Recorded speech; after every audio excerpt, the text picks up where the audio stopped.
Welcome to the Schmoeville podcast, that podcast that recaps the Schmoes Know Live show, everything going on in that space, and Collider video.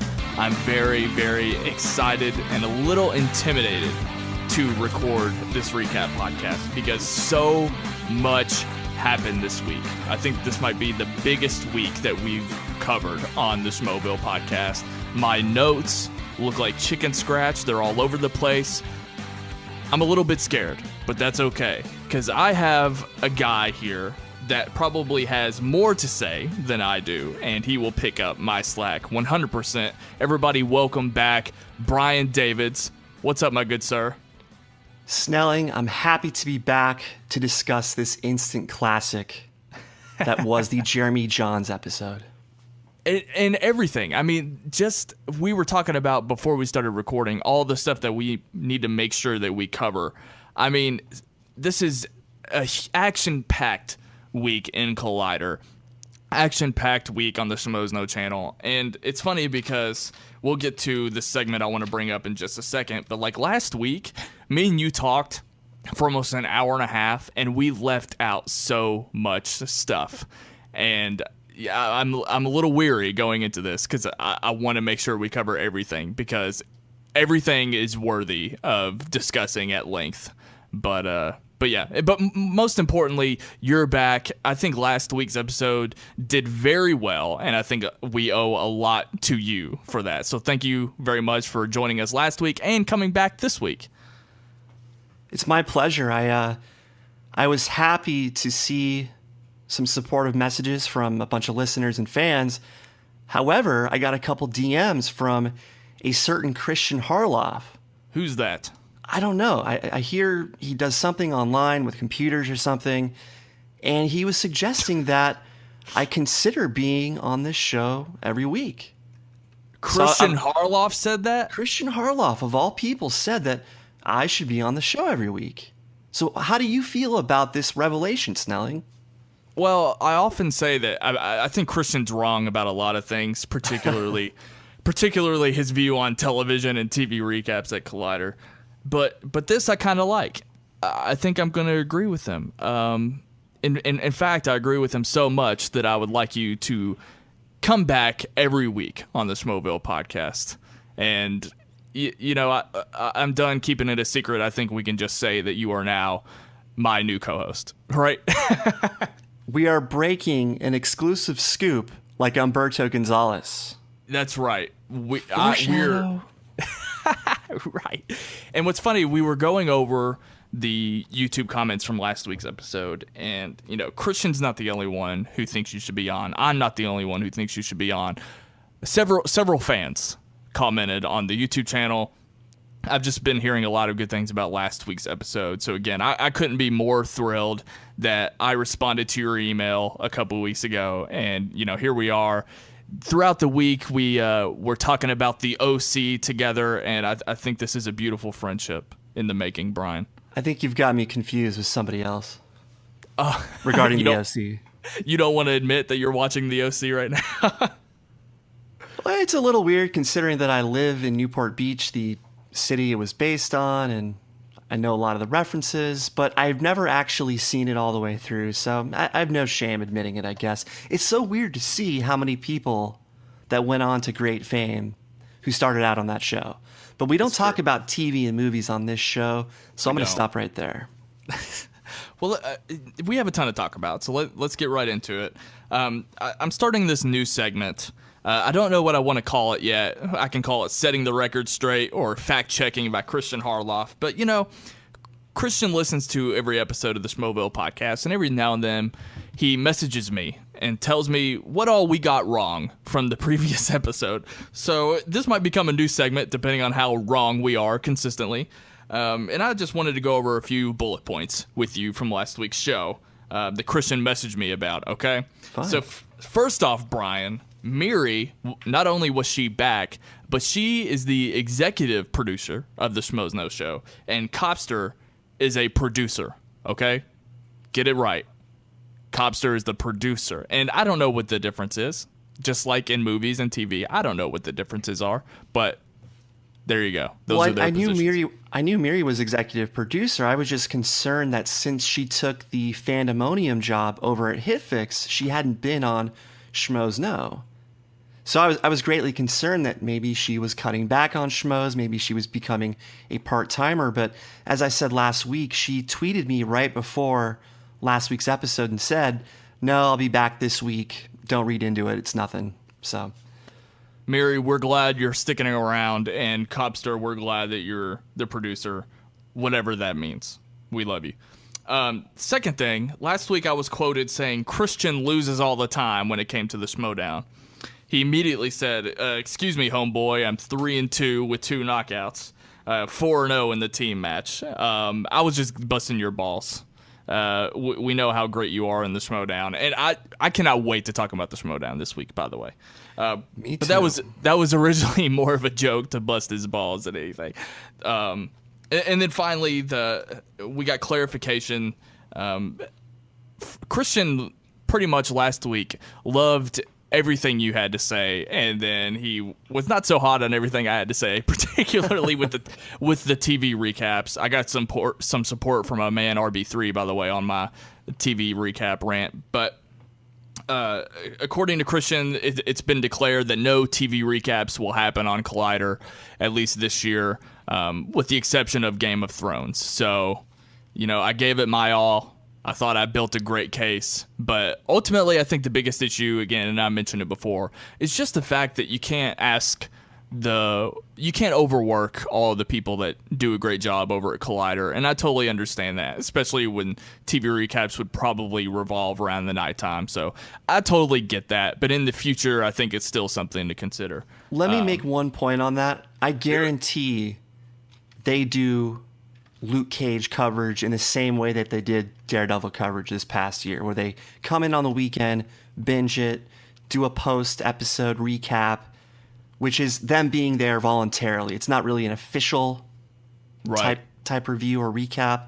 So I can see that happening, but as far as the official capacity, yeah, it sounds like they are not committing to any. Yeah, and I mean, that would be the outlier, right? I mean, so it's not like Luke Cage, or a show like Luke Cage only comes around every so often, so they're more willing to do that. So, I mean, I get it. I just think when it comes to growing the channels, it's still something that needs to be considered in the future if they can figure out a way to. But anyway, this isn't last week's episode. Yeah, let's get into. Well, do you want to talk again? There's so much to talk about. Let's talk about Collider. I think the big headline news was that not only is Campea coming back to host Movie Talk, and he was also a guest on Jedi Council again, which, he pops up every now and then on Jedi Council and Heroes, but that was the big news, at least for me, and then along with the fact that Jeremy Jahns was joining him. So just overall, I mean, what was your impression of that? What did you think? Well, I would say it was the Jeremy Jahns week, and Campea also joined in on the fun. And it made for a 5-person panel, including the host. And that Tuesday episode had something like 136,000 views. So the return of these two YouTube Hall of Famers obviously had a big impact on the numbers. And I like seeing Jeremy in this format. Typically, he's got the quick cut reviews. So sometimes you don't know what to expect from him in a long form type discussion. But he's great regardless of format.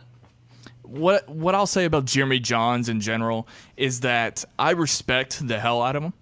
I'm not really a fan of his movie reviews. I just don't really like them, and it's not just about style-wise.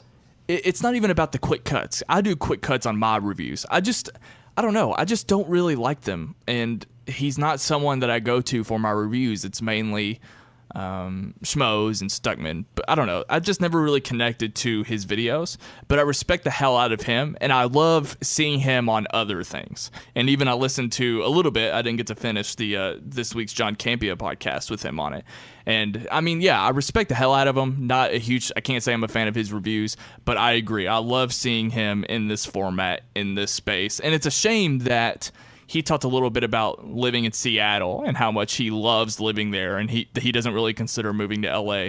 So it's a shame that he doesn't come down and do something like this all the time. But But I think going into the week, I was more involved or more excited about Campea coming back. And, Jeremy Jahns might be the headline after the fact, but Campea has not lost it at all. Like, he just came right back. It was like he never left. Him hosting the show was really, really great. I thought it was hilarious that the panel was so huge that Ashley had to sit in the other set. But the Wanger table. Right.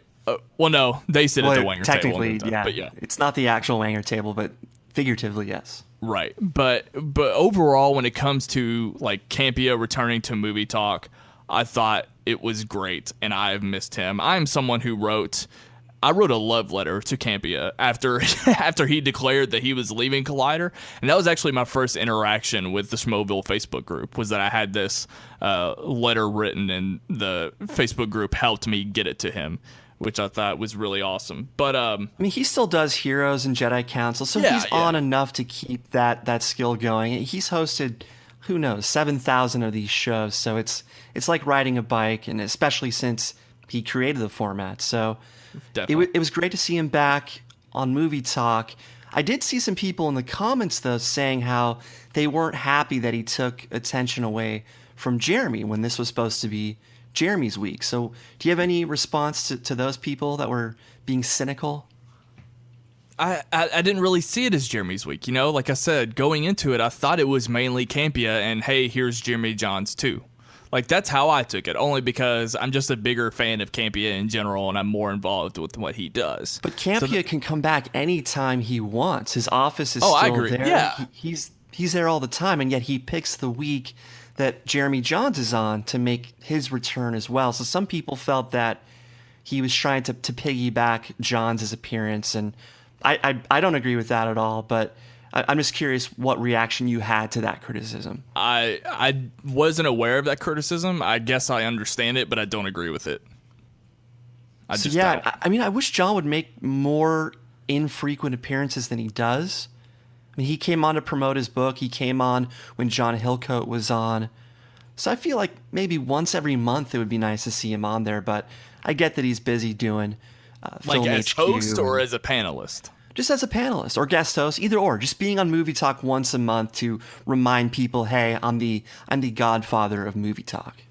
I guess that leads to a discussion about like why this happened. So, and I don't know if you want to talk about Jeremy in this, but we've been talking about their growth an awful lot and sort of pulling in other audiences to make them a bigger channel, a bigger product, bigger company. So do you think is it a coincidence that Jeremy Jahns just crossed 1 million subscribers and is now coming on Movie Talk? Or Christian said that Jeremy just wanted to join in, which is fine, and I believe it if that's what he said. But so is it a coincidence that he's one of the biggest movie reviewers on YouTube now joining in, trying to help these guys grow?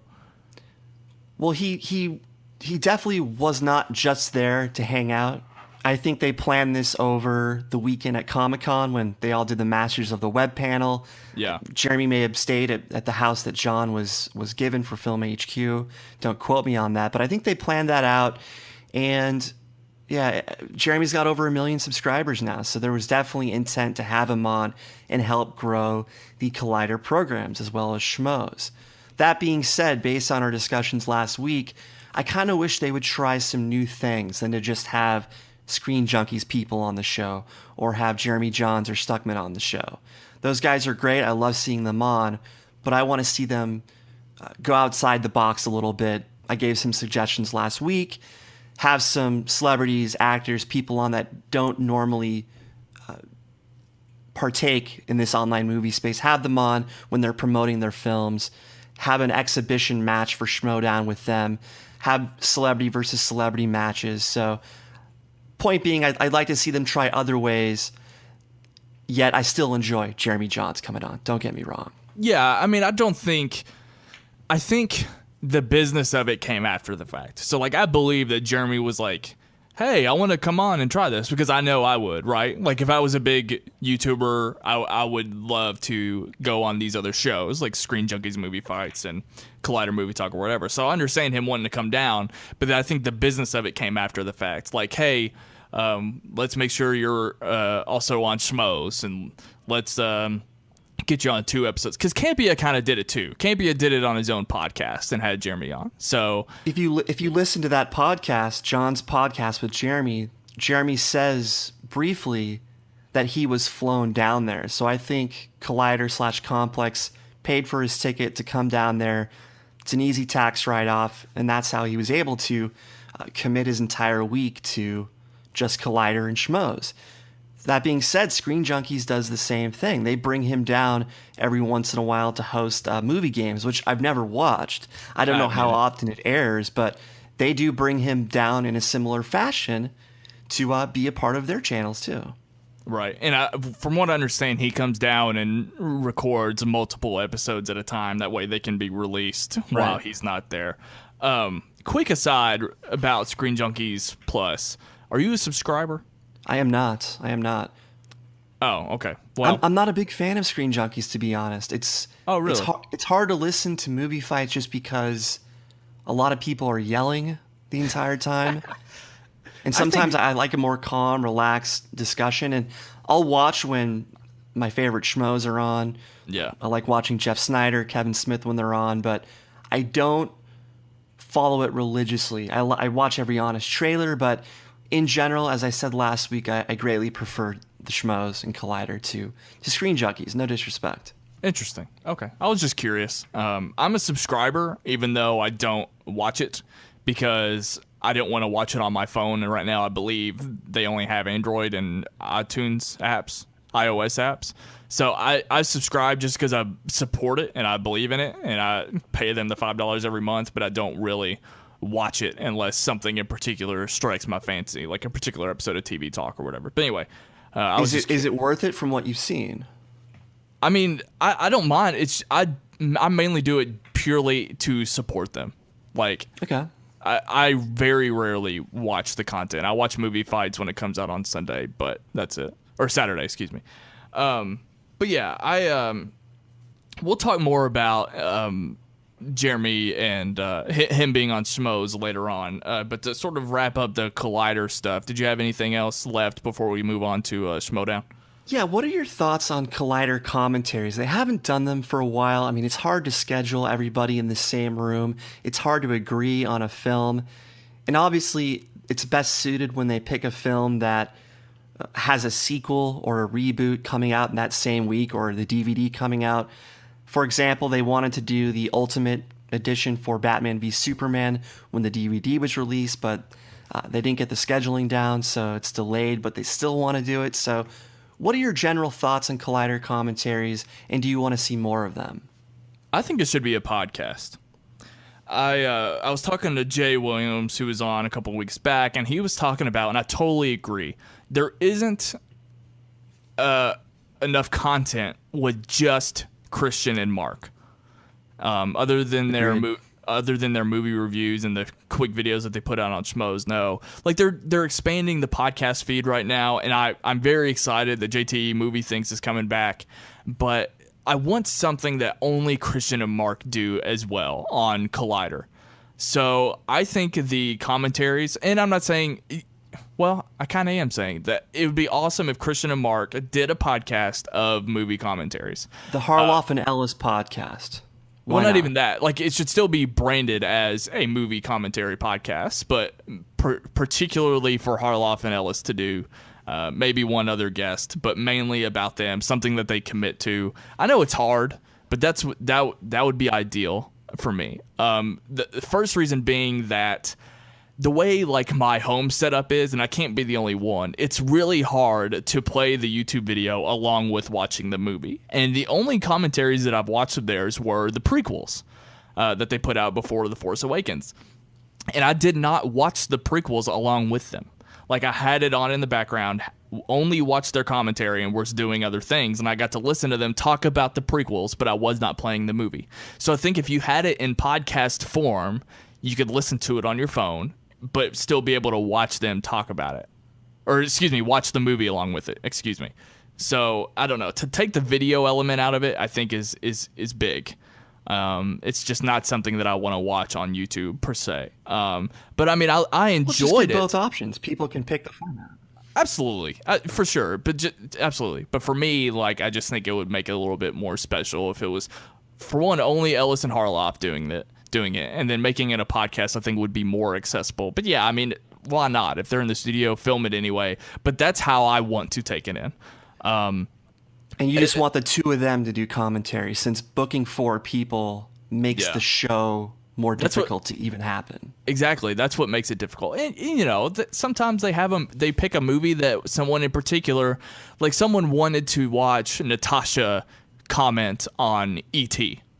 So I think it would be really great if Harloff and Ellis had one person, maybe, if they wanted to, not every episode, had one person on and they were the one who picked the movie. And then they could talk to Natasha about her experience with the movie along with it. So you get a little bit of a guest element to it, but it's mainly Christian and Ellis.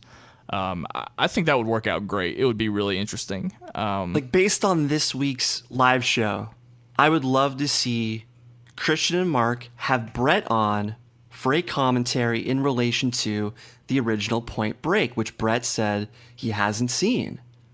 That's just crazy to me. So that would be a great way to add a wrinkle to these commentaries where one of the guests has not seen the movie yet. Furthermore, I think they should only do good movies. I don't like the idea of doing The Room or The Last Airbender. I mean, because it's so difficult to get everybody in a room, even 2 people. Like, I think they should do. Why waste the time? Why waste the time on a bad movie? Yeah. Like, yeah, it could be funny for a few minutes, but spend the time on a good movie.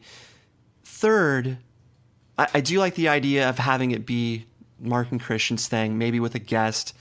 And I'm still bitter, completely separate point. I'm still bitter that Christian was not on the Return of the Jedi commentary.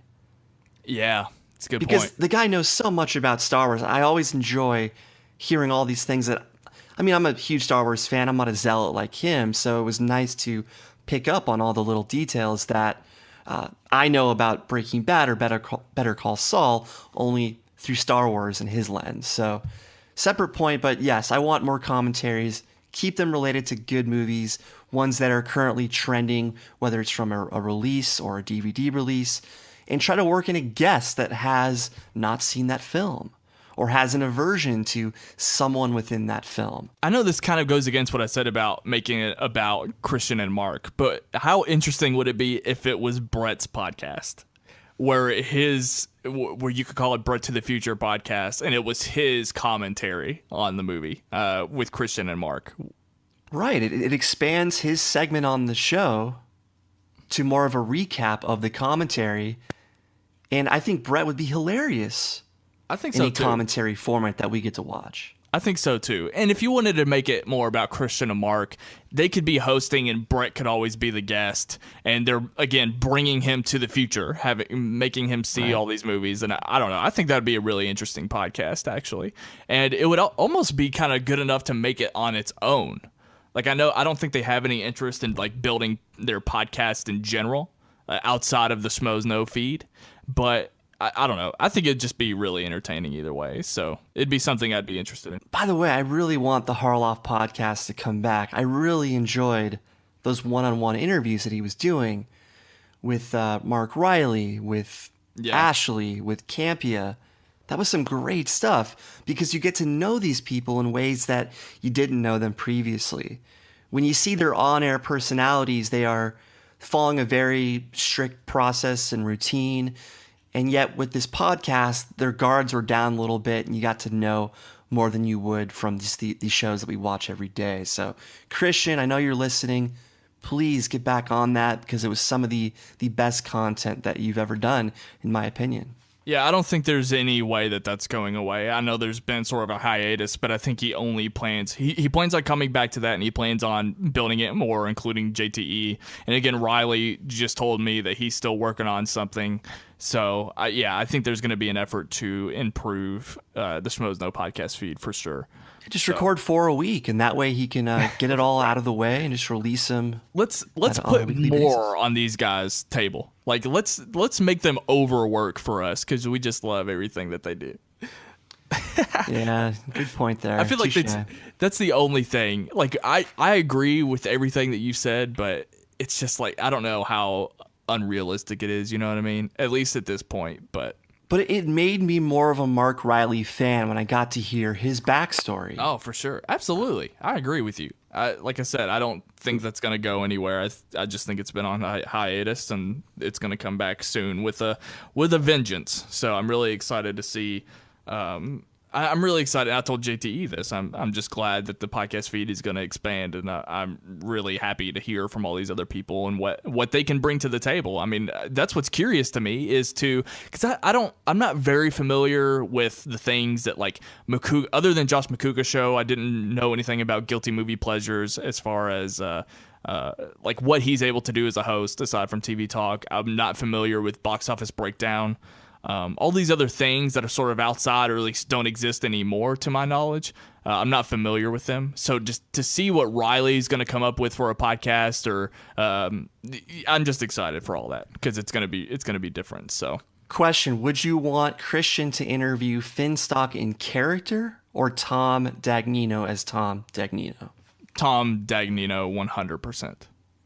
Like Finstock probably work in a bit of Finstock here and there. For sure, yeah, and you know, like Riley did with his mom. Exactly. I want Tom Dagnino only because the Finstock character only works in bits or when he's just like throwing out random comments. But like, I don't want to listen to Finstock talk for an hour because it's gonna get old. So I don't think his character works that way. So Tom Dagnino. I want to finally solve the mystery of what Tom Dagnino does for a living, to where he's able to supposedly invest in the Point Break remake. Well, I think he pretty much solidified.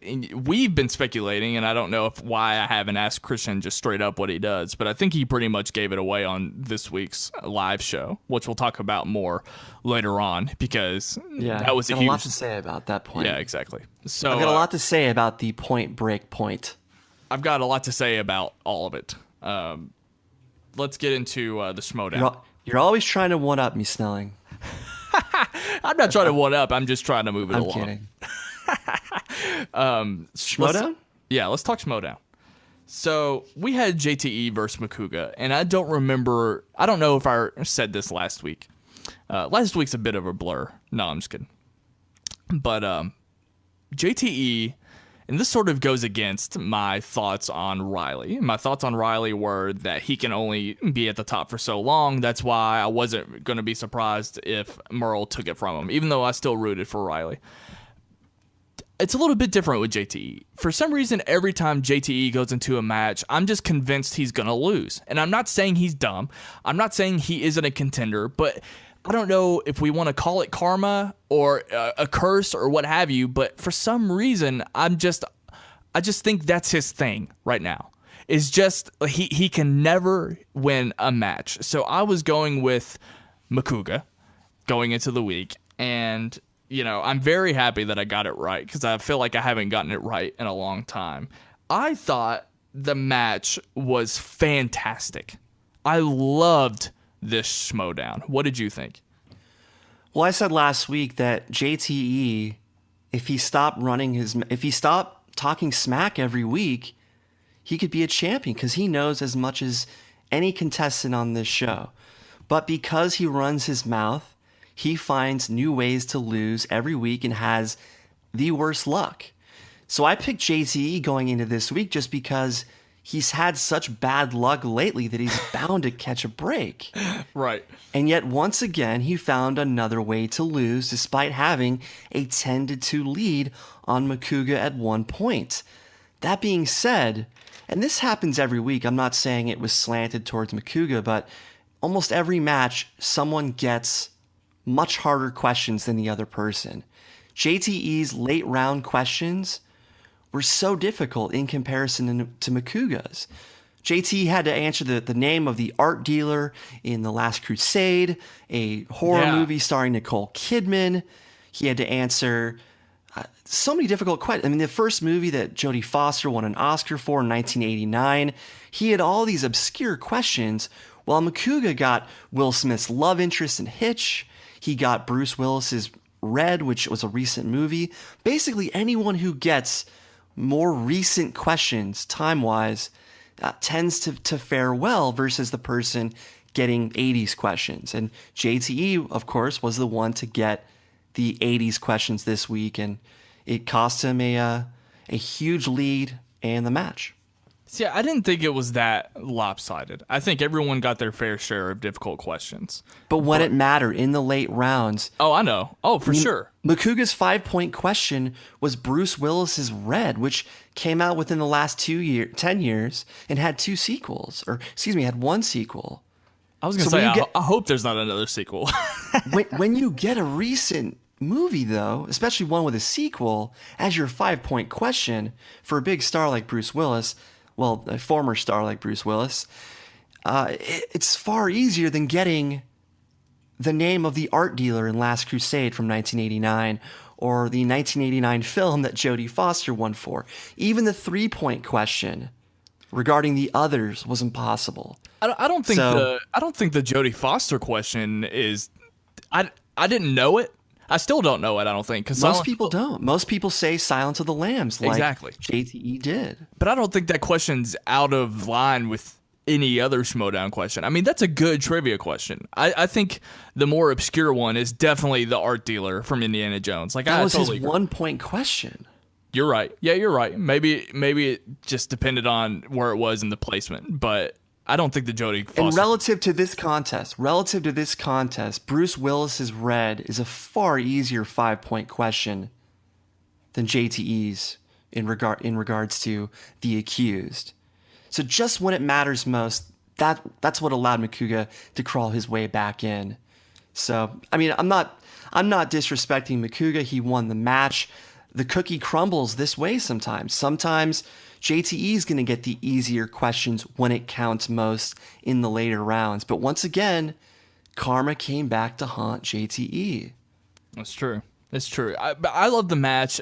Even questions aside, the opening, the introduction with those guys coming out was hysterical. Oh my God. I was rolling. JTE coming out, just flipping off the crowd. Hilarious. And Ellis even made a point.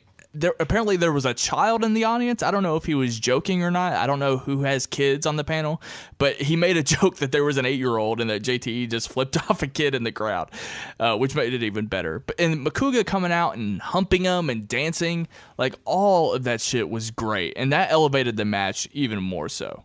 Like, yeah, credit to the editor for pulling all the old footage from the old matches way back when. This is a Schmoedown match that I would love to show new viewers. There's been a couple of friends of mine who aren't really involved in watching this kind of stuff, and I showed them the first Manson Roca match to try to get them engaged. But this is a new one for me.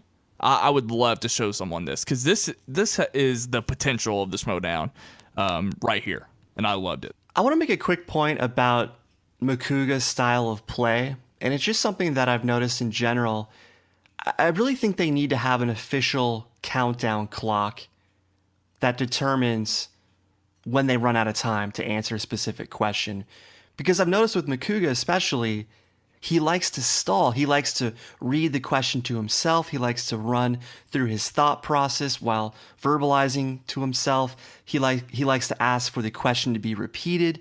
He spends a lot of time stalling to give himself more time to think of the answer.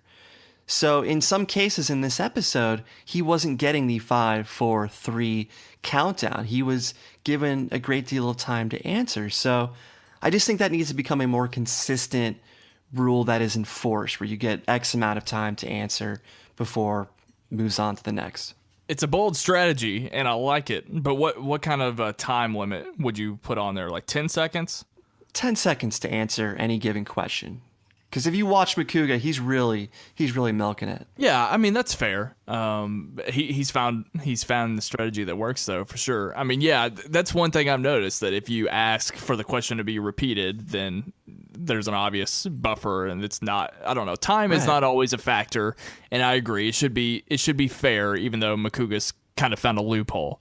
But some episodes, the hosts are more enthusiastic about counting down than other episodes. So there you go. Yeah, I'm with you on that. I wouldn't mind seeing that for sure. let's talk about what this means in general. Did you see the video they put out? They came back this week and did the contenders video. I watched it. I got to admit, though, I tend to lose focus later in those videos just because there are so many hypothetical scenarios. But basically, the winner of... Basically, if JTE won, we would have seen a Christian and Mark matchup, correct? Yes. Actually, sorry, I didn't want to jump out. I want to make this point real quick. On Schmoeville podcast, we've always had fun thinking about when they record these episodes. And we had a fan message me on Facebook, Christopher Woodburn, who cracked it, at least for this Schmoedown. He sent me a message saying that he knows that this Schmoedown that we saw with JT and Macuga was recorded on August 5th because Ellis and Wendy were wearing the same shirts that day as they did in the Schmoedown. So it was a couple of weeks out, at least, when they recorded that. And I find that interesting. I didn't realize it was that big of a time gap. This, now that we've sort of cracked the code, if that's true, we can get confirmation and maybe we'll talk about it on the fact-checking segment next week. But if that's true, I realized that, you know what? It really doesn't matter when these are recorded, does it? It's the worst kept secret on YouTube that these are tape delayed. Right. But as long as the matches are real, though, I don't care when they tape them. That just means that everything around the matches, the hype and the trash talking, that's basically scripted. Everybody has to pretend like the match is happening live. And I get that. That's fine. But as long as the result in the matchups themselves are true to life, which they are, I have no issues with it. Oh, I don't either. I think it's funny because they actively try to keep it a secret for no reason. And when I ask Ace or Christian or whatever if like what the truth is, they don't want to tell me. So I don't know why. I don't know if that will give people the impression that it's like produced. By the way, that's ridiculous. If people think that if it's staged, who gets questions right or wrong, there's no reason to do it. Like, what do they accomplish by staging who wins? Like, anyway, that's ridiculous. So I don't know if they're trying to hide that to keep people. But again, it's the worst kept secret. Everyone knows that they do it. So what's the big deal? But anyway. It's a scripted reality show. The results themselves, the matchups themselves, that's all real. It's just everything around them.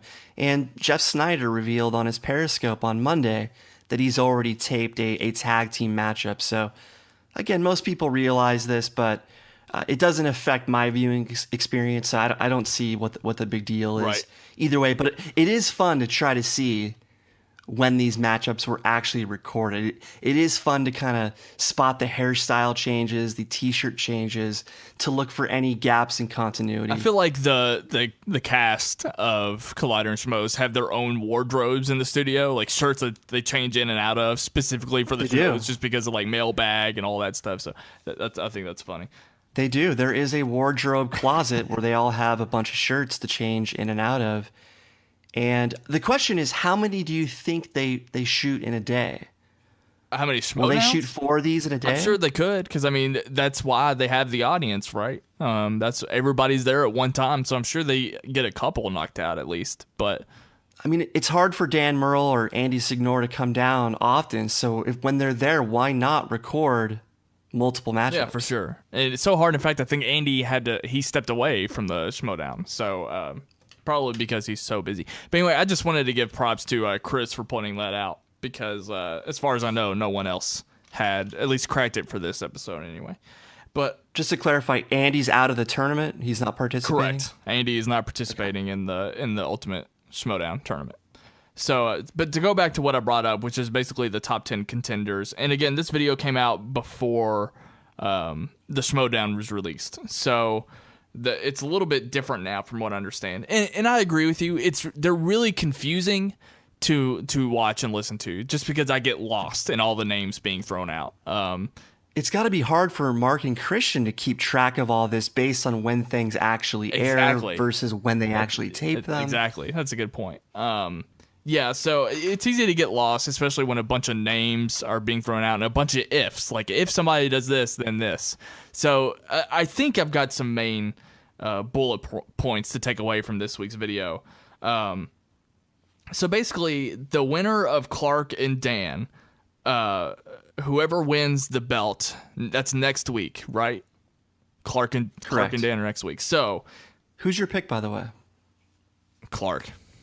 Yeah, likewise. I think this whole time this has been about the road to the top for Clark Wolf, and I think she's going to take it from Dan, and that's just what I want to see. I want to see it come back to Collider, take it away from Screen Junkies. So, agreed. Whoever wins that match has the option to enter the tournament, and if they decide to enter the tournament, then Elliot Dewberry is out. Like right now, he's the number 8 contender. But if one of them enters the tournament, then he's automatically just knocked out of the tournament. And so we have whoever wins that, and we have JTE, Finstock, Macuga, Roca, Ellis, Christian, Sam Levine, and Riley. And I guess whoever loses the belts is still in the tournament, taking over for Elliot. So Clark and Dan are still going to be in the... No, wait. Maybe I didn't follow that. I don't know. Macuga will play the winner of Clark and Dan. Wait, but they said they didn't have the... Maybe it's if they decide to... Yeah, okay.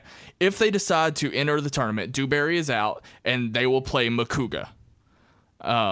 So, also, what's interesting about that move is that the belt will move through the tournament.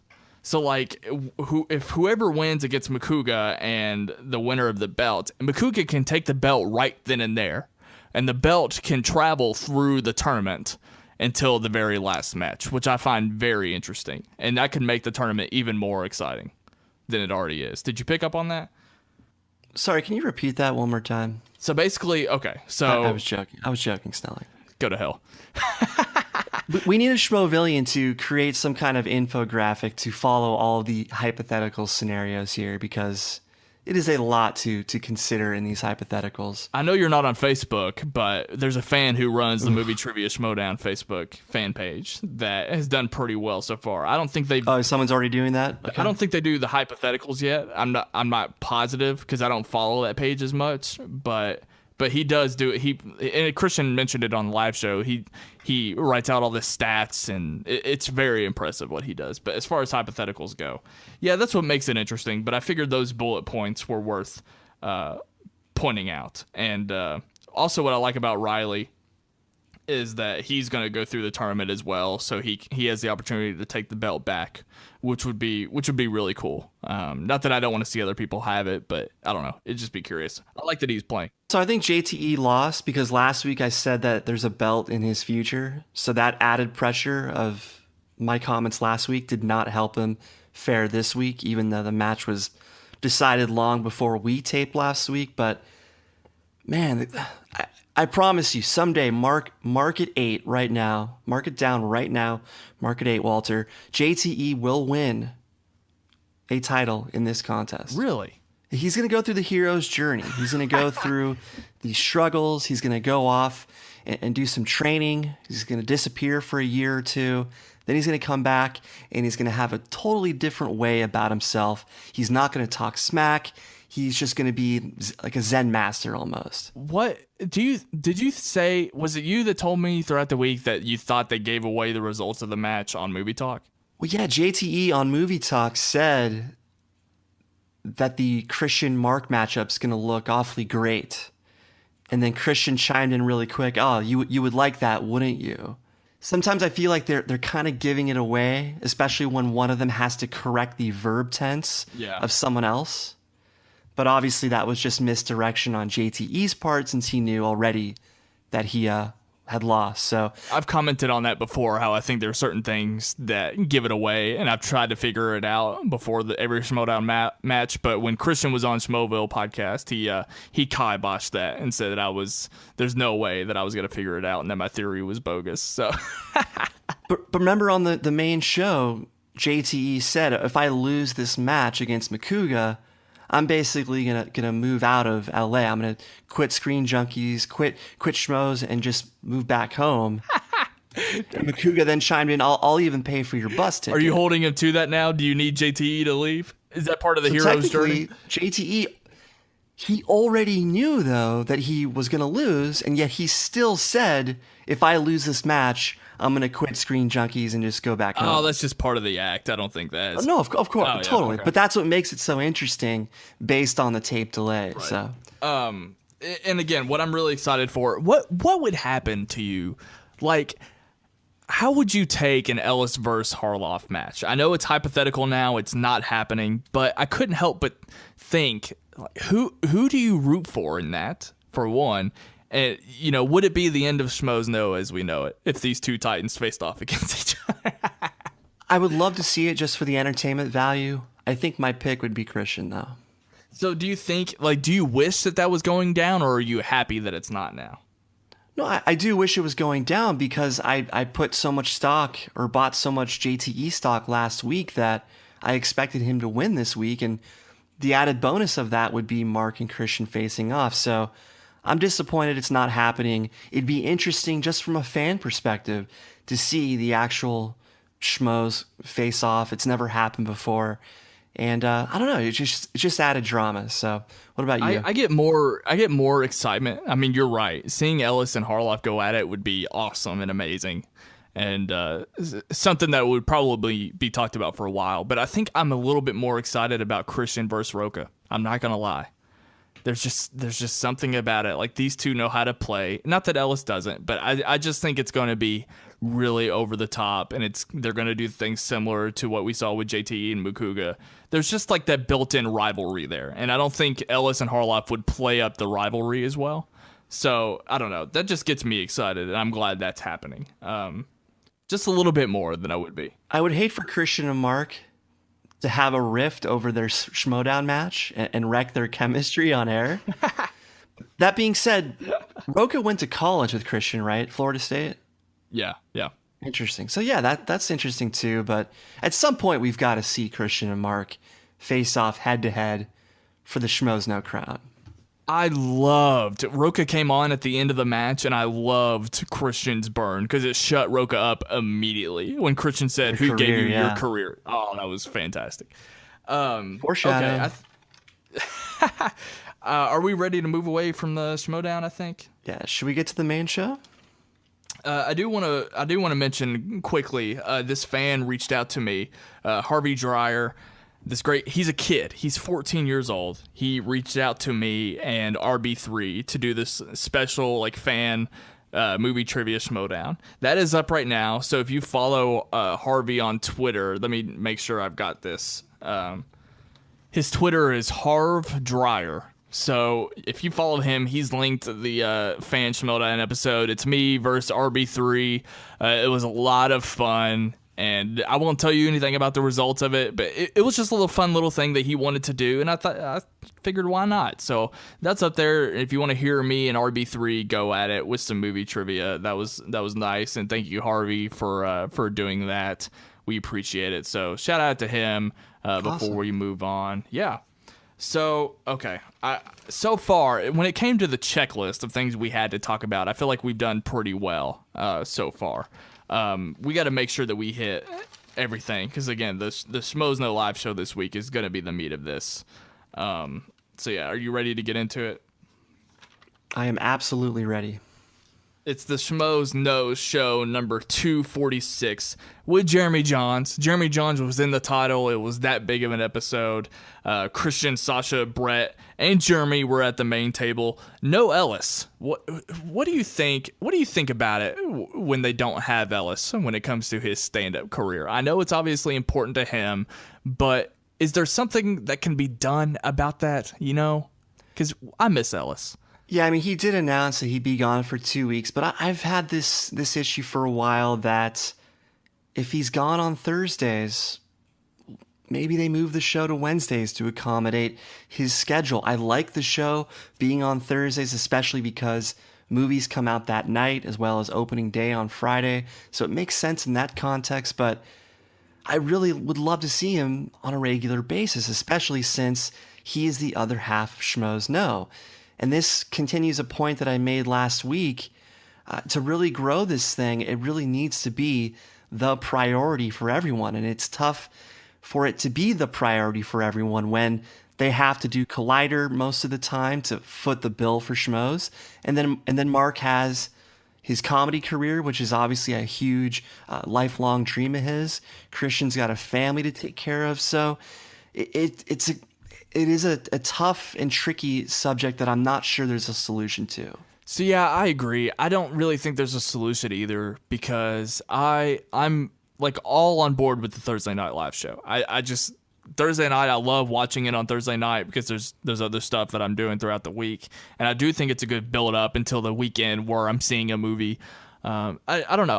I like where it is, so I agree. It's just not something that can be fixed. However, if they eventually move into doing it daily, like Christian has talked about doing, then we will get more Ellis in that format. So yeah, it sucks. I miss Ellis when he's not there. Obviously, I know he's doing exactly what he wants to do, but I'm sure he misses it too. But yeah, I don't know. I just don't think there's really a solution right now. But real quick, let me just say that I hate the Daily Show idea. Oh, really? I absolutely hate it just because the weekly show means that you can talk about the best stories of the week. It makes each episode a bit more special than if it was daily. And plus certain episodes of Movie Talk, there's not a lot to talk about in some cases where it's a slow news day or slow news week. And so sometimes they're just forcing out something to put out something. Obviously, it's still well produced, but the magic of Schmoes is that they get to kind of handpick the best stories of the week, plan one great show versus producing a mass quantity of shows where the quality goes down a bit. Again, I'm not saying that you can't have a quality show every single day, but the magic of Schmoes, in my opinion, comes from that it's once a week. It's going to be different if they take it daily. I agree. It's going to be different. It won't have the same feel, but I like the idea because again, going back to as far as like growing the show and what I think the Schmoes show actually means for its fans, I think it's better to bring in more people. I think that you can plan for more guests that way and just have like one guest on for an hour instead of like, because that's really a disservice. Like if you can only have a guest, and I know like we'll talk about Chad Michael Collins here in a second, but like Chad Michael Collins I don't think is a guest for an hour-long show, but if they could get like Joe Carnahan for an hour, I think that would be amazing. Or someone I would like to personally see, Damon Lindelof. So I think that would really fit the bill. And then you could do more. You could just do with more of the segments in general, like Brett to the Future. You could make that a little bit longer, I think, if you can help or keep him from getting distracted. It would be different, yes, but I think you could just do a lot more, and it would benefit the channel in the long run. And plus, it doesn't always have to be about movies, though. Like you talked about slow movie news days. It doesn't always have to be about that. They can just shoot the shit for a while. And I don't know, every day could be different. Like the Monday Schmoes No show could be just them shooting the shit, and then Tuesday could be about this, and then Wednesday could be about this, and Thursday night Schmoes No live show could be more along the lines of how we know it. But it would give them an opportunity to just do different things on different days. So I'm all for it. But see, the thing is though, when you have daily shows like that, you're not going to have the cast of characters that makes Schmoes Know what it is. You're only going to have Ken on Thursdays. You're only going to have JTE on Thursdays. Most of these people can't show up for a daily show. It's hard enough to get everybody to show up for a weekly show. I don't think that's what we're talking about, though. I'm not saying, and I don't think Christian would say that all of those people are expected to be there every day. I'm not saying they are either, but the magic of the Schmoes Know main show, live show as we know it, comes from this collection of people in the same room and their chemistry and how they bounce off of each other.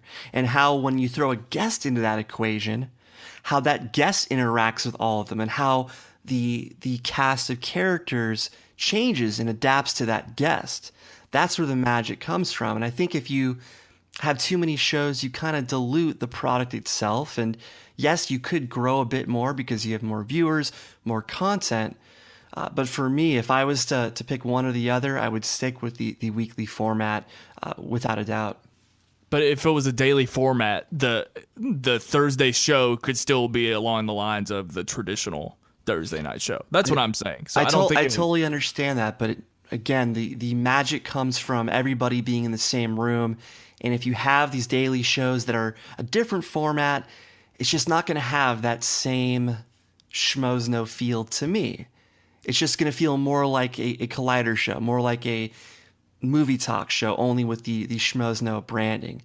To me, the magic comes from everyone in the same room, everybody having drinks, everybody riffing without a format. So it's a 2-hour show normally, and you never know what's going to happen. You never know what you're going to get.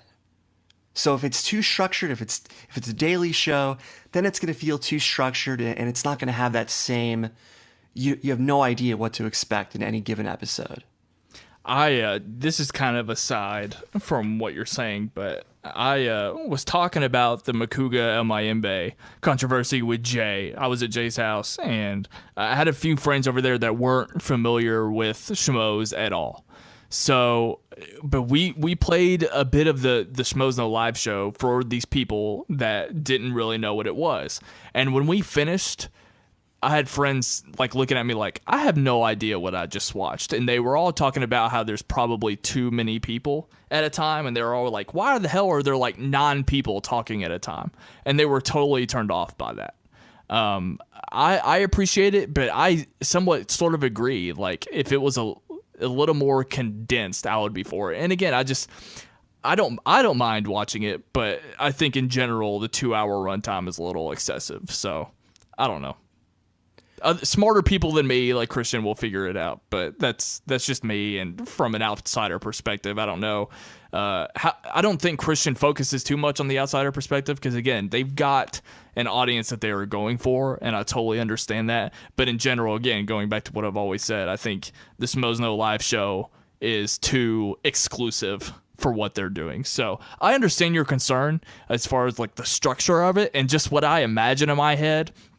Going daily doesn't add more structure per se. I just think it actually makes them do a little bit more, and they can still drink and they can still stay relaxed or whatever. But I don't know.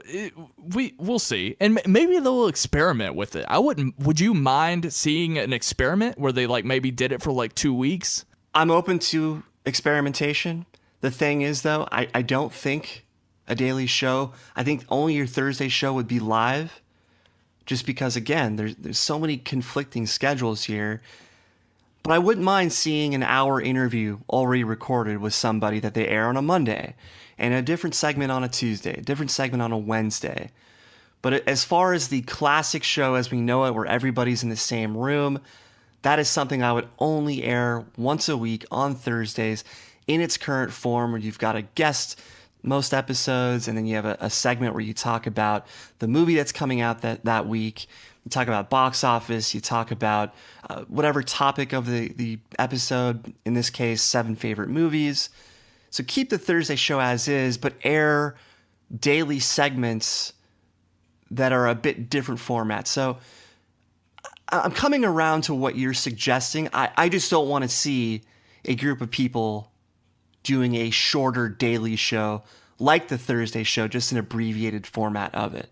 I want the uniqueness of the Thursday show to always be there. Otherwise, it just becomes like movie talk, which isn't a bad thing, but it doesn't have the unique feel that the Thursday show has, and it doesn't feel as special. Fair enough. As the Thursday show. Fair enough. Okay, well, let's get to why we're here again. I don't even remember if I set this up because we got distracted, but that's okay. The Schmoedown Show, number 246 with Jeremy Jahns. We talked about not having Ellis. So yeah, they talked about a lot of stuff, and I don't know what you want to hit at first. Do you just want to go with the big stuff now, or do you want to start from the very beginning, or what? How do you want to talk about it? Because just a quick question. Since they merged, they kind of pulled back on the guests for a little while. They just it seems like they wanted to get us reacclimated to the staff and the cast of characters. But lately it seems like they're starting to bring guests back into the fold. Next week we've got Derek Cianfrance, one of my favorite directors. I can't wait for that. This week they had Chad Michael Collins on. They had the Tickle director a few weeks ago. So are you glad that they're bringing guests back on more frequently, or do you prefer them to have weeks where it's just them? I like the guests when they teach me about things I had never heard of. And that's what I like in general about Collider and Schmoes, when they're teaching me stuff instead of just going over what they thought of Suicide Squad for the millionth time that week. I love the variety. I love mixing it up. And in general, I would like to see more guests on there. I threw out Joe Carnahan, someone like Damon Lindelof, and a couple of just interesting figures and people that I am not familiar with. Obviously, I'm going to love it. I'm really psyched about that kind of stuff. But I want to see them do more of that. But in particular with Chad Michael Collins. Well, no, you give your reasoning. You're excited to see them do that, obviously? First off, Carnahan would be great. That guy is an amazing interview. Yes. Second, if you look at some of the classic episodes of Schmoes, the majority of their most famous episodes involve guests. Lexi Alexander, Mark Hamill, the Conjuring writers when they came in the first time. Right. So if you look at what's worked in the past, obviously bringing in a guest to interact with this cast of characters usually leads to a good show. So I like that they are bringing guests back. Let's talk about Chad Michael Collins as a guest, because you just named off some great guests. I'm familiar with the Lexi Alexander. That was the very first Schmoes No Live show that I ever watched because I was preparing for my own interview of Lexi Alexander.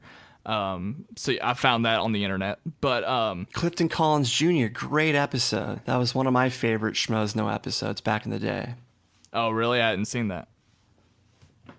I mean, there's plenty with guests that are just fantastic, but Chad Michael Collins, who I don't know if everybody knows, I don't even know if we're supposed to say this, but I believe that is Tiffany's significant other.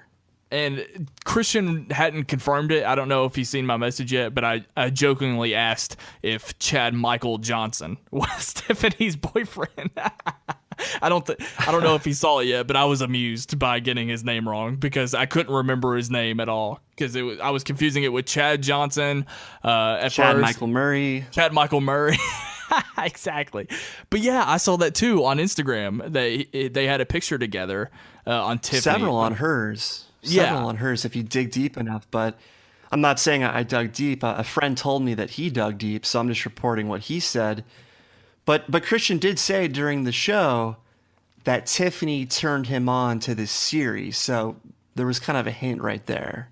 Oh, yeah. Good point. So, well, let's talk about him as a guest. So I kind of thought, and I haven't thought about this since Roth Cornett was on earlier in Phase 6, but for the first time, I felt like this guest was just out of place. And he didn't really seem to have a sense of humor.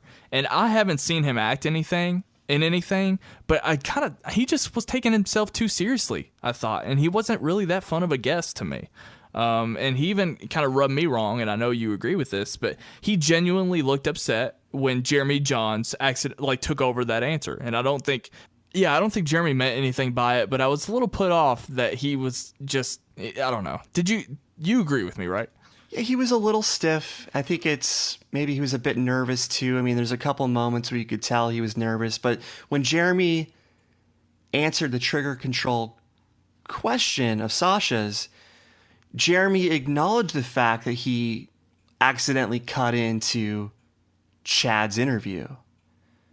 However, that gave Chad an opportunity to say, no, man, it's cool, man, don't worry about it. And yet he didn't do that.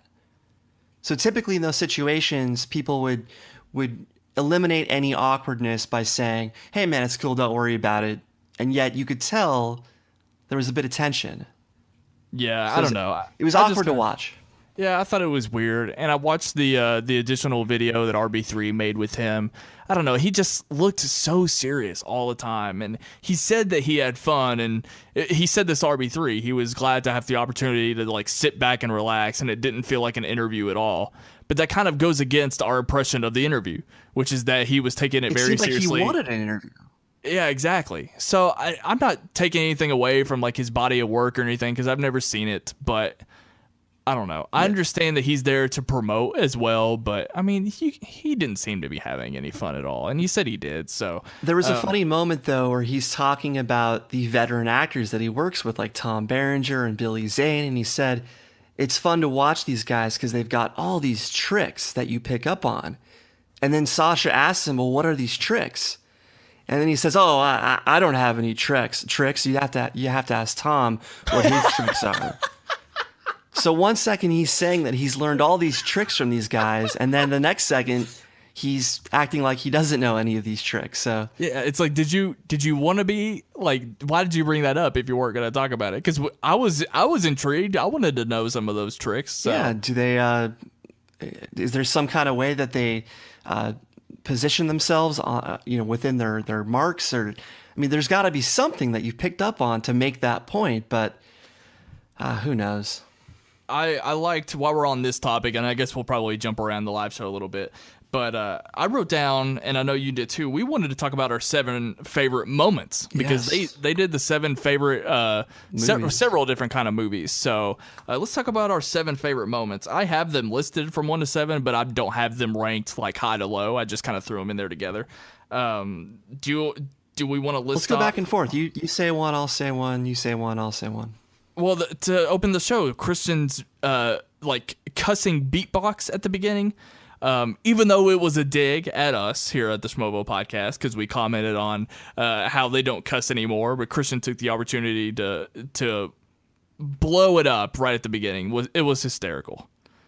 Yeah, that was on my list as well. And to clarify, the cussing thing was your observation, Snelling, and so based on your observation, I formulated a theory that it could be because of the Collider complex merger and a potential code of conduct. And that became apparent when Jeremy was on Movie Talk this week, because he asked if he could cuss, and then John said, we get 1 per episode. So there is a code of conduct, for lack of a better word, that Complex institutes, just not for Schmoes Knows. So even though we were wrong, we were kind of right, but we were still wrong. So you had that on your list as well. I also thought it was funny when Christian was doing his drunk impression, making fun of Miri, and he was just talking really sloppy. I thought that was great. Was that on your list? It was not, but Christian was at times very aggravated by the drunk table. I mean, he made it quite apparent. What did you give me one that I might not have had on the list? My favorite moment by far was the before-after moment via Sasha in regards to Brett and Chad Michael Collins. Her line to Brett was, Chad is the Brett to the future, while Brett is Chad to the past. Oh my God, that was so good. To follow that up as my second favorite moment is Brett's hilarious insecurity the rest of the episode. Specifically, Brett's line to Cobster when everybody asked Cobster why he was being grouchy. Brett chimed in with, are you upset because Sasha called you the before picture of a hot guy? I loved it. And that killed me. In general, I love how Brett's become the butt of a lot of their jokes. I think I love Brett to death, and yeah, I love when they shut him down and stuff like that. I think it's hilarious. So yes, and that was just really, really clever and very coincidental. I mean, they really did look similar because they were wearing the same V-neck, and it was great. Same color shirt, practically. I loved last week, and I love it again this week, RB3 cracking up in the background. Like, it's not anything particular to this episode other than I just think it's hilarious every time it happens. So I love that he got another outburst in there as well. Well, let me just sum it up to RB3 in general. RB3's James Earl Jones in the celebrity impression game was phenomenal. Yeah. And so RB3, I'll just sum it up to RB3 being one of my funniest moments because he was great in the episode for sure. One of his impressions, one of his lines was so good that it prompted Jeremy to hug him because it was kind of touching in a lot of ways. It was kind of a really sweet sentiment that he said. I can't think of it off the top of my head, but it led to Jeremy to hug him. So everybody else was responding to him too. For sure. I think that's we've named 4 so far. Let me give you one that's on my list. Ace is Mr. Robot because Ace kind of looks like Rami Malek and Mr. Robot / Elliot. And the problem though is he spoiled the damn show for not only Christian, whom I really want to watch the show, but anybody else who hasn't seen Mr. Robot. I called Ace out on Twitter about it, and I guess he's been getting a lot of shit for it because he was instantly. I guess he didn't realize I was just giving him a hard time because right away he was like, "It's not a spoiler if they say it in the first episode." Like he was ready on the defense, and I thought that was hilarious. What do you mean in the first episode? He said that the reveal of Elliot being pushed through the window was in the first episode. I don't think he's right, because that's the part you're talking about, right? When Mr. Robot pushes him through the window. He revealed who Mr. Robot is specifically. That is not in the first episode. I forgot about that part. I must have missed it. But plus, the spoiler alert on screen came in late. I love that only because it was like super late, and then it was up for like 2 seconds because it was already over. Like that's how little that spoiler alert meant to that moment. It was just already too late. So yeah. So what started as a great idea quickly turned south, but it's still on my list as favorite moments. Yeah. For the sixth one, I thought, and this isn't really a moment, it was just a joke. I cracked up, and it was probably my biggest laugh of the night when Finstock said that Passion of the Christ was his favorite action movie. Oh my God, I loved it. I cracked up. That's my number 6. Do you want to add?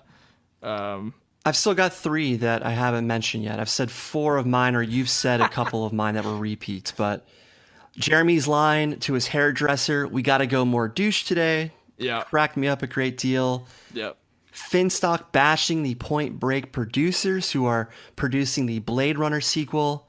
Supposedly they lost him money via Point Break. And to give some context or backstory on this... I want to talk about that in general if you want to hold off on that. Okay, I'll hold off on the backstory. But that was one of my favorite moments.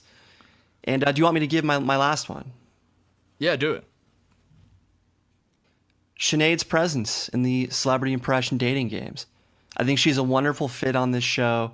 I love the game in general, but I think she's a great addition to that, and I'd love to see more of her on the show. Oh, also, the sweet tits reference. That has been recurring throughout the history of the show, and strangely enough, a Toad Hop video played automatically when I was on YouTube the other day, and Christian and Ken referred to Bonnie Somerville and her sweet tits in that particular video. So, oh, really? Go figure. Of all the automatic videos that YouTube could play, they picked one that just so happened to have relevance to this week's show, Sweet Tits. For sure. Does that wrap that up with moments, or do you have one more? That's it for me.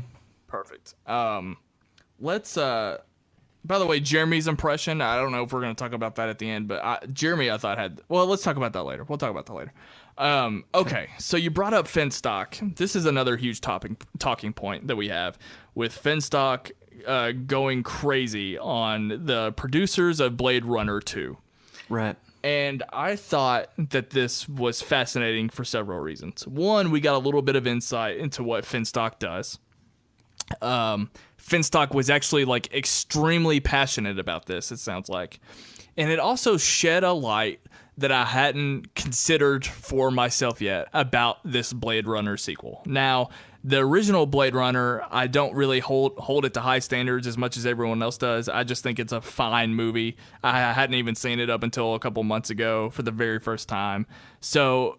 But I really was intrigued by what he was saying, and also it was controversial for sure with everyone else on the panel because they wanted him to kind of slow his roll a little bit. I loved it. What did you think? Well, what makes this interesting, again, he's bashing the producers of not only the Blade Runner sequel, but he's bashing the same producers of the Point Break remake. Yeah. He goes on to say that he had money in that Point Break remake and that they lost him money. So that would explain why he's so upset and would bash them like this. Sure. However, this reminds me of a moment back in the AfterBuzz phase where Finstock came on and controversially said, "Don't be surprised if the Point Break remake is good." So now now it paints a clearer picture as to why he said that way back when, because nobody liked this Point Break idea from the start. Nobody liked the trailers. Nobody liked the idea just as an idea. And yet he was the one person who was saying, hey guys, don't be surprised if it's good. And then it turns out to be a disaster like we all expected. And now this news comes out that he may have been an investor or producer on the film. Not a producer, but supposedly he had money in it. So now I understand why he said all those years ago on the AfterBuzz phase that don't be surprised if it's good. Because he was clearly supporting the film earlier. Yes, So it was a biased answer or biased comment. very interesting point. And I didn't know that, so thank you for saying that. But I thought that this guy was going to be on some kind of streak because he was right about Suicide Squad. And that's why I was really intrigued about this Blade Runner sequel, because I hadn't really considered that this movie was going to be bad. And the fact that he shed a light on the producers, and I mean, I believe him. Like, I genuinely believe him. And I don't know if you do or not. I don't know how much you care about this remake or how much you've looked into it, really. But he shouldn't have said midget. And it's funny because I talked about how he said retard on Twitter last week. But I still believe him. So do you believe him? Well, here's the thing. Back earlier this year when he said that he heard that Suicide Squad is a mess, I kind of discounted what he said because he was the one who previously said that the Point Break remake could be good, as I just explained. Right. So are you coming around to him now, though, even though that was a misstep? But since he was right on Suicide Squad, I'm kind of coming around on things that he might hear just being in the Hollywood circle. However, with the Blade Runner sequel, producers aside, you've got Denis Villeneuve, who is one of the best directors on the planet right now. You've got the best cinematographer of all time, in my opinion, Roger Deakins. You've got an all-star cast that just added Jared Leto. Producers aside, I don't see how this movie can possibly screw up when you've got all these illustrious people involved. So I don't take his word for it on this one just because he's bitter about his investment in the Point Break remake. That being said, I'm surprised that a movie of this caliber, with a director of this caliber, with a cast of this caliber, I'm surprised that they don't have some more illustrious producers. I looked at all the producers as a result of what Finstock said or what Tom said, and they don't have the greatest track record. So he is right in that sense. So I'm surprised that they're the ones tasked with Villeneuve's latest movie. I think you just instantly changed my mind right here on the podcast. I think I agree that it's possible that Finstock is a little too close to Point Break and that he's a little salty about it. But then again, I mean, like you said, he still has a point that they don't have a great track record. And I agree, like with everything you said, the talent involved, it's kind of like, how can this be wrong? And I think it was even Harrison Ford who was quoted a few months back saying that Blade Runner 2 was the best script he had ever read. Yeah. So I don't know, but it's still possible that the producers can ruin what is already a great movie. So it's possible, but anybody who knows anything about the film industry will say that it's a director's medium. And I can't imagine that Villeneuve would take on such a big budget property if he wasn't confident he could do well by it. So I'm not worried about the Blade Runner sequel at all. I think it's going to be better than the original. I think it's going to blow the original out of the water. That's how confident I am in Villeneuve. Interesting. Well, and Deakins, of course. Well, you changed my mind. I just instantly decided that I don't think I agree with you. I don't think I agree with Finstock. But Finstock has his points. I will say that. Finstock, even though he might be too personal, he still has his points. So right. We'll leave it at that. Are we missing anything before we go into the El Mayimbe Macuga controversy? I don't think so. That's what I really wanted to get into was Josh Macuga this week. So I think that covers everything besides that. Well, go ahead. Take it away, because this is probably going to be our biggest talking point, and it was huge for this show. Absolutely huge. I was just extremely intrigued by this, even after the live show, in the day after. I mean, I was very excited to see where this went. Take it away. What do you got? Well, anybody who's listening, they realize that Josh, fired shots at Humberto Gonzalez, El Mayimbe, via the live show this week Umberto has his website, Heroic Hollywood. He used to be part of Latino Review, another site known for breaking scoops. Now he's partnered with The Wrap in combination with his website, Heroic Hollywood. And Umberto has a great amount of respect in the industry. He's been written about in Grantland. He's had profiles at a number of other places, and he's been right enough times to where people listen to what he reports now. And he's not like most film reporters. Most film reporters are sent press releases from studios or agents, and they simply report what they're sent. Umberto tries to break things before they happen. So he's cultivated relationships and sources with people who are on the inside but aren't supposed to be providing this information to the public. So he gets his information in a variety of different ways. I'm sure he still gets press releases from time to time, but that being said, he can be wrong based on the information that he's given. So it upset me, though, a great deal when Josh Macuga said that Umberto is a liar and that he's lying in some cases. And just because a scoop may not come true, it doesn't mean that Umberto is lying. It just means that the information he was given did not come to fruition. He is a film reporter. He's relaying and reporting information that is told to him. So to say that he's lying would mean that he's making up this information himself, and that's just not the case. That's just not the case. If he was making up stuff, he wouldn't last in this business 5 seconds. But he's been right enough times to where he's earned credibility. So it upset me a great deal, not just for Umberto, but for Christian's sake. When you grow a business, be it a YouTube channel or any business, relationships become a form of currency. Christian has fostered countless relationships, whether it's Umberto, Screen Junkies, John Campea during the AMC days. The list goes on. Those relationships have given his friends such as Ellis and Riley, Macuga, JTE, Ken, Roca, it's given them careers in the online movie space, which is a space that millions of movie fans would kill to be a part of in any capacity. Macuga just used to be a guy that would stand in the background of a show with a beer in his hand. But within the last year, he's hosting several shows for Collider. He reads the news for Film HQ.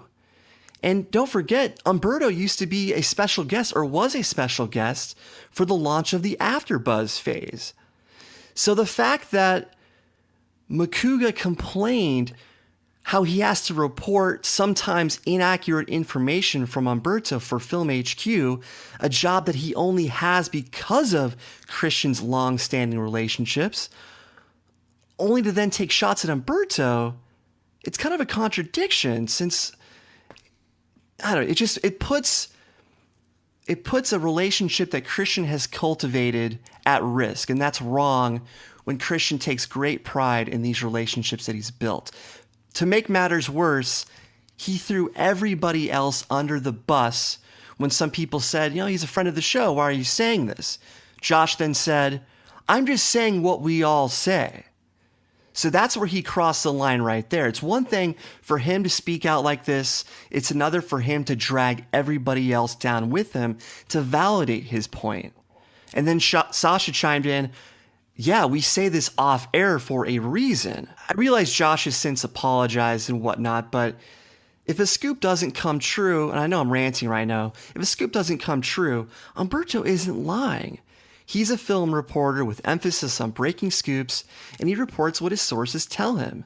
I know he vets his sources carefully, and like Christian, he's fostered these relationships for many years. That doesn't mean he's lying if he's wrong.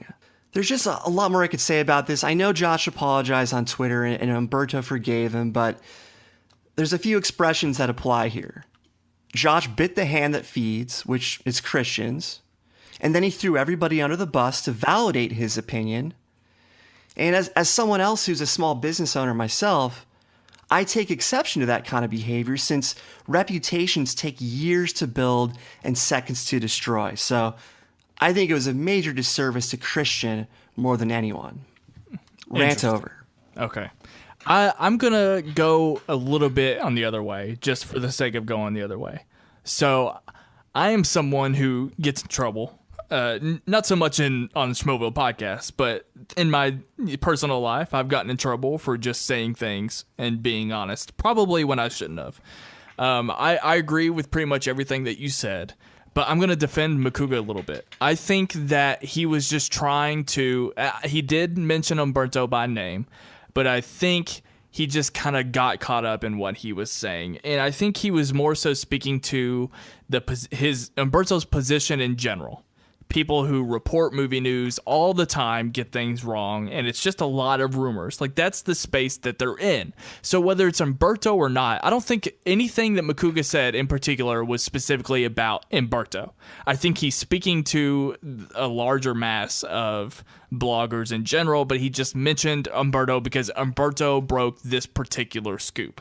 I also think he misspoke by calling it a lie. I don't think that's even what he called meant. him a liar. I know he did. Him a liar. I know he did. I just don't think that's exactly what he meant. I think he was just trying to stress that sometimes people take things that are incorrectly. Like, a lot of rumors that come out, people mistake for actual fact.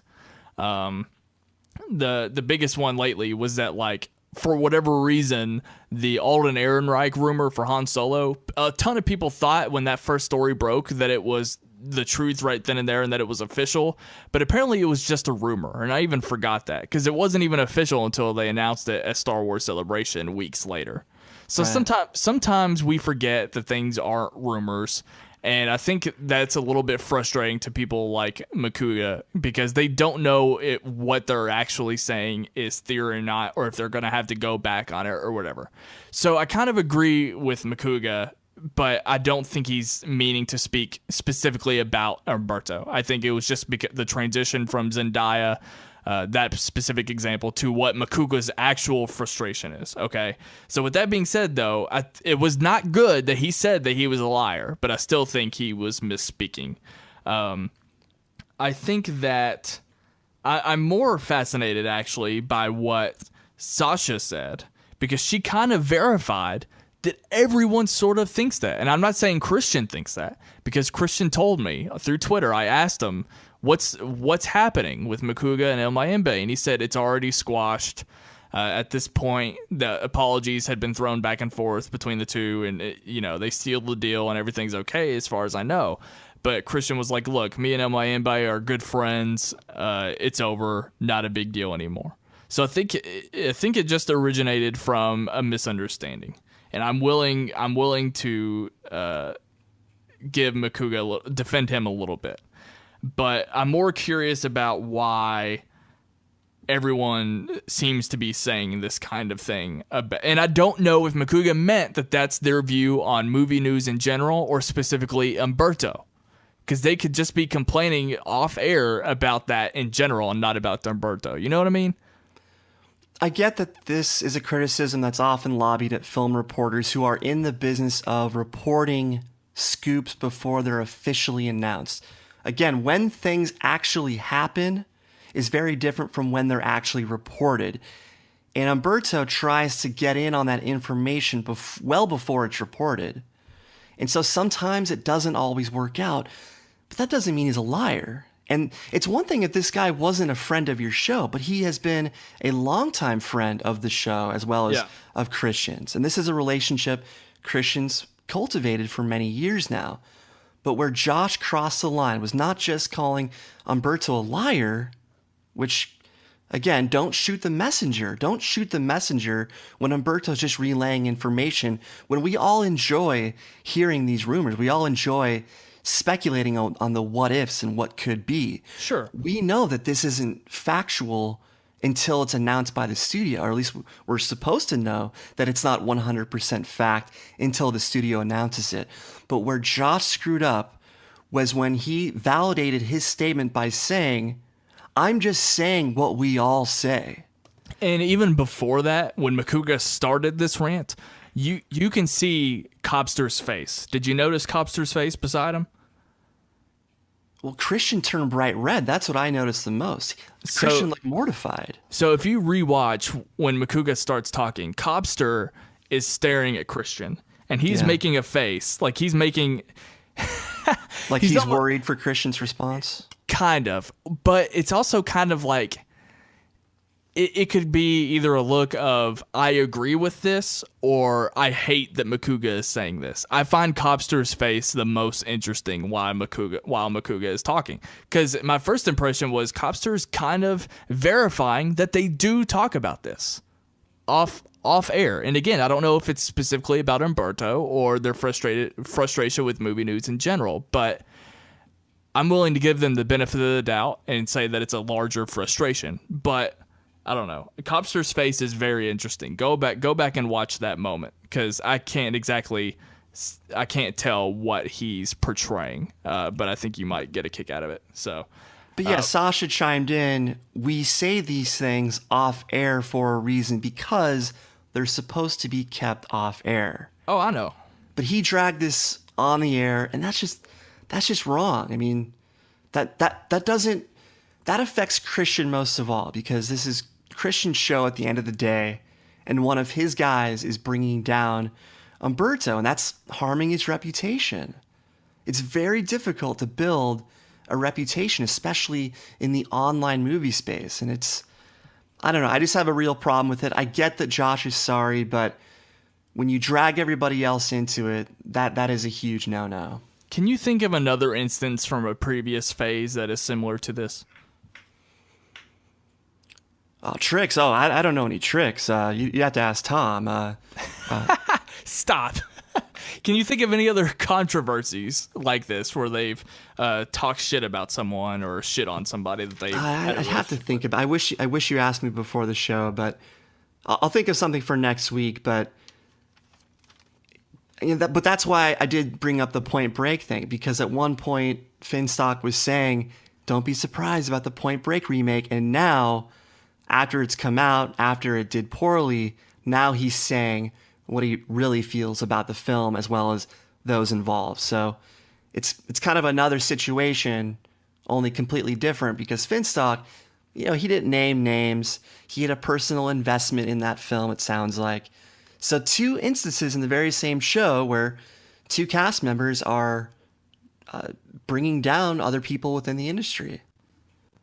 But I just think Macuga crossed the line when he dragged everybody into it, and it's not his place to speak for the entire cast.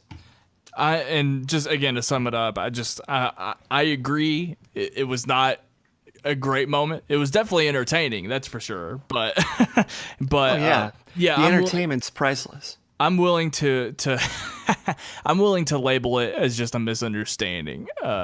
I get both sides, but I just think it was unfortunate for sure. But Macuga's gotten in trouble before with things he's said. I mean, he said on TV Talk once that he feels only American actors should be playing American parts. I know, and that's stupid.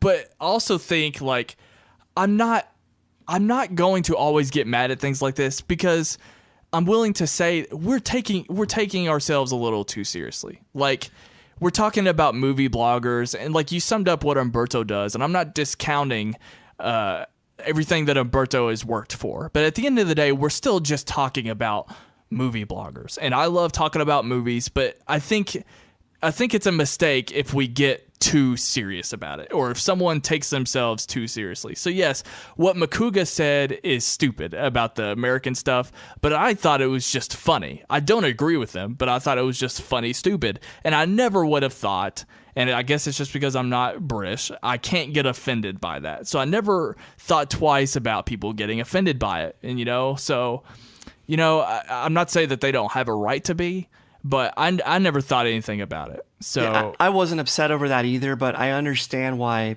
some people would be upset over that American British actor comment. But you got to understand something. They are now part of a bigger corporate entity, so they have to be careful with what they say sometimes. This isn't the old school Schmoes No Show where you're really only accountable to yourself and your bosses, Christian and Mark. So now they have to represent an entire network, an entire company. Yeah, they can cuss. Yeah, they can drink on air. But at the same time, you can't be bashing your colleagues, especially relationships that your boss, Christian, has cultivated. So I still like Macuga. I just think sometimes maybe it was the alcohol talking, who knows. But in this case, I really didn't like to see that, no matter how entertaining it was. It was priceless entertainment. I felt bad for Christian most of all. I'll wrap it up here, but I think I just brought up something that's worth talking about maybe another time. But I find it interesting that they had the opportunity to edit out the British comment from TV Talk. So I can understand this mistake happening more on the live show, because it's kind of hard to and maybe I think that's kind of why Macuga backed himself into a corner, is that this is taping live and he maybe took a misstep and couldn't recover. But on TV Talk, I don't know why that moment couldn't have come out of the show. I find that very, very interesting now that I'm thinking about it. But in the past where they've cut things out, the fans would not let them hear the end of it. There was an episode that Campea did that involved Maude Garrett. I won't go into detail, but they cut out something that was originally in there, and the fans went crazy over it. There was this big controversy. So was that a live show, though? Was that like Movie Talk Live? It was a live Movie Talk. There was something that they aired, and then I think they just ended up deleting the entire show. But I think they've learned from past mistakes to just leave things in there and deal with it after the fact. But one more thing about Umberto. Nobody credits him or remembers the thing he gets right. Nobody remembers the moments where he's right. They always want to remember or point out the things where he's wrong. So it's a hard business to be in, because no matter how many scoops you get right, people are going to remember the two that you got wrong. And in this case, Macuga, despite Umberto getting countless scoops correct in the past, Macuga took exception to the few that he gets wrong. And it's unfortunate for everybody, I think. What I think is interesting is, I don't know if it's just because I'm not directly involved in this space or I'm so removed from it or whatever, but when I hear about movie news, and I guess this sucks for someone who broke the news, but I don't care who broke it. And I don't, in general, I don't think the majority of people care who broke the news. And I know that sucks if you did break the news and you deserve credit, but in general, I think the casual movie fan or what have you, when they hear that someone's playing this character, I don't think it matters. And so, in general, I just don't really have an interest in it. So I guess that's probably why I'm not as passionate about this as you are. You know, the more involved I get with Collider and Schmoes, and I understand that, you know, he does deserve the credit, but I just don't want it to be taken too seriously, because we are just talking about people talking about their opinions on things. You know what I mean? If you're a film reporter for a living, though, I agree. Yeah. You're in a competition with Justin Kroll, Jeff Snyder. I totally get it. Everybody else to get these scoops first. But for us, yeah, it doesn't mean as much. We just want the information. We don't care how we get it. Exactly. We just want it, and we want it accurately. But for these guys who make their living reporting this information, it's very important that they get to it first. Like, again, I'm not taking anything away from what Umberto has worked for, and I know that if I was in his position, I would care. But that's probably why I'm just not as interested in this as much as you are. It's just, I just don't see it fully that way. So, but maybe I'll learn, and maybe that's my fault, but that's just my take on it, and that's how I felt right away after I saw it. But you don't think Umberto's a liar when he's wrong on a scoop? He's not lying. No, he's not lying. And he's just relaying information that he was given. And I've never thought that about anybody who's been wrong about reporting something. I just label it as rumor, or I've never held anything like that against a movie blogger. But again, it just kind of goes back to I don't really care that much. So don't shoot the messenger. I know. I'm not. No, I'm just saying in general. I mean, that's why that expression exists. So yeah, I agree. No, Umberto is not a liar if he gets something wrong. By the way, since you called out Josh for being a mild man, he has come back with a vengeance. He's been a controversial subject the last few weeks since you called him out on the show. He definitely has. For sure. But I do want to talk. Let's wrap this up. Do you want to talk about the celebrity dating game real quick? I just want to quickly note about the celebrity impression dating game. Excuse me. There were some really great impressions and some really horrible ones, including Brett didn't even have an impression. And I think Jeremy's Shaggy was honestly my favorite because I had no idea that he could do impressions, so it was probably just the biggest surprise. What were your takeaways from that game? Well, I thought Jeremy was going to win running away, so I was surprised when he was knocked out. But every time I see this game, I keep expecting Jamie Costa to pop up from underneath the desk to surprise everybody. And yeah, most were not very good. I thought Cobster was pretty good as the Joker. Christian as Jack Nicholson, he sounded more like his Gary Busey in this case, but Christian's always solid. RB3 though. RB3 made an impression on me with his James Earl Jones. Had some nice stuff to say. So I still enjoy the game, and I love seeing Sinead on the show. Oh, I love the game. I mean, I love celebrity impressions in general, no matter who's doing it. I was getting frustrated with Sinead, and this is my fault because she was actually playing the game like the correct way, like where she's responding to their responses and not the impression. Right. So I was getting frustrated because I thought, again, Jeremy was the clear winner because his impression was like spot on. But she was actually playing for the answer and who was actually what they were actually saying. So, but anyway, yeah. Also, Mark Riley, his absence is felt when he's not part of this game because he's pretty good at the celebrity impression dating game. Yeah, he's not bad. But Mr. Riley is having fun in Vegas this weekend to celebrate his girl's birthday. So Riley, I didn't know that. Yep. Riley, hope you are, I hope you're currently, if you're still there, having a good trip. And Ellis, I hope your shows went well in Northern Cali. I think that about wraps it up, dude. And one last conspiracy theory for you. Okay. Remember how Ken refused to do an impression a few weeks ago? Yes. Do you think he avoided this episode because he didn't want to partake in the celebrity impression dating game? I don't know. Ken is an enigma. And I've said that about Finstock before, but like at first I thought I had a good read on Ken, but like, and we've talked about it on here. Ken is just he's got a big question mark above his head at all times now. I just don't know how to read him anymore. I don't know who Ken Knapsack is anymore. He was prepping for his Schmoedown sideline reporting the next day for the JTE Macuga match. That's right. Yeah, they had to be. He had to get some extra sleep to get ready for that match the next day. Exactly. I know that Christian's probably gonna send us a message, and we'll talk about it next week about what we didn't hit on. But man, this episode of Schmoeville is almost as long as the Schmoes Know Live show. It's well deserved. It had to be discussed in fine detail. Yeah, it was a huge episode, a huge week in Collider. And you know what's interesting is when we were talking about the idea of doing a daily Schmoes Know Live show, we would have to like double up on Schmoeville podcast. The workload would be massive if they did that. So maybe that's one. Maybe I need to think about that more. But anyway, all right, let's wrap it up here. Brian, I couldn't be more thrilled that you're going to join me on Schmoeville podcast from here on out. I think everyone's very happy with that decision. So thank you for joining me today. Where can the people find you? Everyone is happy except Josh Macuga as of this episode. And again, I love Josh. He's extremely entertaining. I just took exception to this as someone who, builds as someone who is in charge of a small online business. Reputation is everything. And I sympathize for Christian.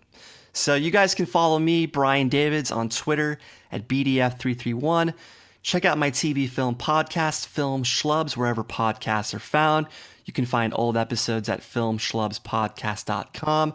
Coming up, I've got an interview with Preacher showrunner Sam Catlin. He also wrote for Breaking Bad. And I'm currently scheduling Scoot McNairy from Halt and Catch Fire, as well as Batman v Superman, Argo, and basically any Ben Affleck movie. Definitely check out Film Schlubs and follow him on Twitter. Brian, I've never told you this before, but I don't trust anyone whose profile picture is not their self. And I just realized that I have no idea what you look like. Not that it matters. That's just a theory I've had for a long time, that I don't trust people who do that. I can understand that. I mean, so many people have mentioned that to me that I'm kind of keeping it up there just to spite everyone who wants me to put up a real picture. I get that. I do a lot of things out of spite as well. Anyway, you can find me on my Film Slubs copycat podcast, Film Beef.